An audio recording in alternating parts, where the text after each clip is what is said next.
Member for Johnston. Thank you, Madam Speaker. Madam Speaker, I'm too very happy to rise to support this motion. I strongly support it, and as others have said, it heartens me that this is an example of how we actually can work together as a chamber to make decisions about things that are of great importance to the Northern Territory. It's really wonderful to see us working together across the floor.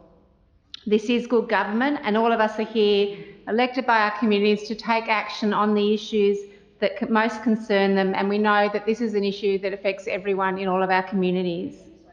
And I strongly agree also with the Minister in saying that when we do have people coming here from Canberra, it's really important to actually take them to see what's happening on the ground across the Territory so they can understand what it is that we are trying to deal with here.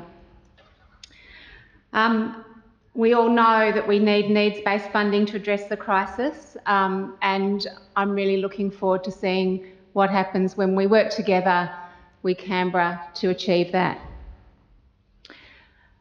However, I have to repeat that we cannot let this distract us from the urgency of what we can do right now, right here.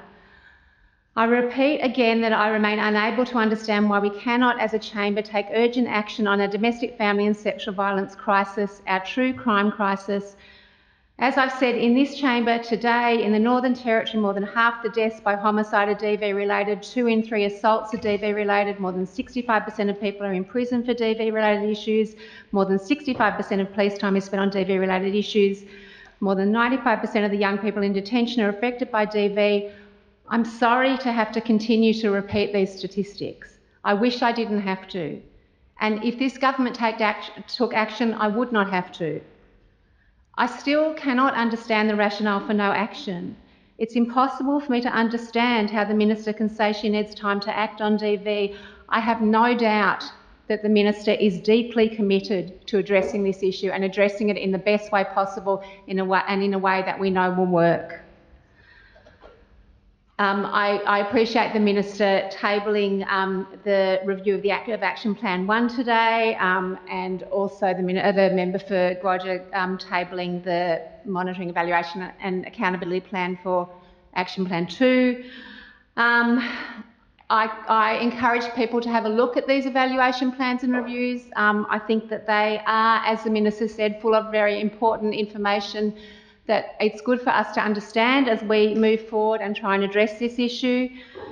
This plan does not say that there is no way to evaluate. It says, and I can quote from the plan, it lays out a theory of change, it lays out a program logic, it lays out the data, it flags which actions will be evaluated and how. It directs a midpoint evaluation of the framework. It gives an outcomes evaluation. It sets out the monitoring process for all actions so there's accountability for actions in progress. It provides biannual public reporting on the status of every single one of the 60 actions in the plan, public and online. It's accountable, it's transparent and it's well planned. It was written by and approved by evaluation experts, including our own Treasury. We've been told clearly by experts, by survivors, by service providers, by the coroner, what we need to do and what we know will work. Since the coronial recommendations came out, every single service provider, every single non-government organisation, every single sector worker has said we need to implement these recommendations as a matter of urgency. And I repeat that I welcome this motion, I welcome this chamber working together as I believe it should for the well-being of the whole Northern Territory. And I greatly look forward to going back to my electorate and letting the many people who continually raise this issue with me know that the chamber will be working together to address this. But when they ask me, does this mean there will be enough beds in women's crisis accommodation? Does this mean our frontline services will get the resources they need to keep us safe? Does this mean that over the holidays, when we are even less safe, the government will be doing something to help us? I will have to say no. The government is not ready to give the services the money that we know they need. I am really glad that we'll be working together to get the resources that we need to properly address this issue. And I'm sorry to the women and children that we are not taking action today to keep you safe when I know we could.